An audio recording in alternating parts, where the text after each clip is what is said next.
আপনার কপালে, আপনার ভাগ্যে যিনি আছেন তার জন্য সবটুকুন ভালোবাসাকে আপনি জমিয়ে রাখবেন। আপনি জানেন আপনার জীবনে, বৈবাহিক জীবনে একজন সঙ্গিনী আসবেন, এটা এক্সপেক্টেড। কিন্তু আপনি এখন থেকে যদি কোথাও প্রেমের নামে অবৈধ সম্পর্ক করেন, অবৈধ রিলেশন করেন, হারাম সম্পর্ক স্থাপন করেন, তাহলে দিন শেষে আপনি কিন্তু আপনার সেই হবু স্ত্রীর সাথে বিশ্বাসঘাতকতা করলেন। একজন নারী হিসাবে আপনি যদি কোনো ছেলের সাথে অবৈধ সম্পর্ক করেন জাস্ট সময় কাটানোর জন্য, জাস্ট টাইম পাস করার জন্য, তাহলে আপনি আপনার সেই হবু স্বামীর সাথে বেঈমানি করলেন, আপনি তার সাথে বিশ্বাসঘাতকতা করলেন।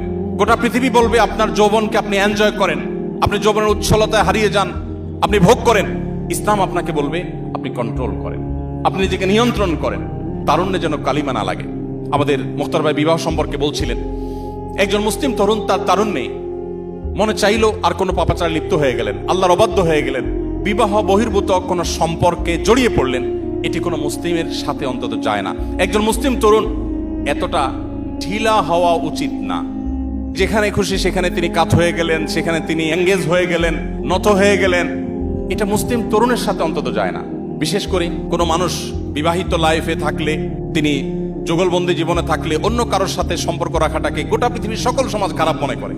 এটাকে মনে করা হয় নীতিহীনতা, যে তুমি একজন স্ত্রী থাকা সত্ত্বেও আরেক নারীর প্রতি কেন আসক্ত, স্বামী থাকা সত্ত্বেও আরেক পুরুষের প্রতি কেন আসক্ত, এটাকে গোটা পৃথিবীর মানুষ দোষের বিষয় মনে করে। নবী করিম সাল্লাল্লাহু আলাইহি ওয়াসাল্লাম যে জীবন দর্শন আমাদেরকে দিয়ে গেছেন সেটা এর চাইতে আরো কয়েক ধাপ এগিয়ে। সেটা হলো আল্লাহ আপনাকে যে তারুণ্য দিয়েছেন, এ তারুণ্যের সবটুকুন ভালোবাসা আপনি জমিয়ে রাখবেন আপনার সে জীবন সঙ্গিনীর জন্য।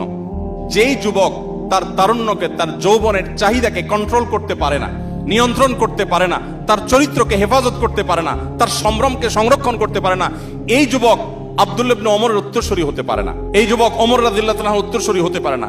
এই যুবক মুহাম্মদ সাল্লাল্লাহু আলাইহি ওয়াসাল্লামের অনুসারী হতে পারে না। এই যুবক কখনো আব্দুল্লাহ ইবনে মাসউদের অনুসারী হতে পারে না। এই যুবক সেই সকল সাহাবীদের অনুসারী হতে পারে না যেই সাহাবীরা মক্কার যাযাবর থেকে অর্ধ পৃথিবীর বাদশাহী করেছেন।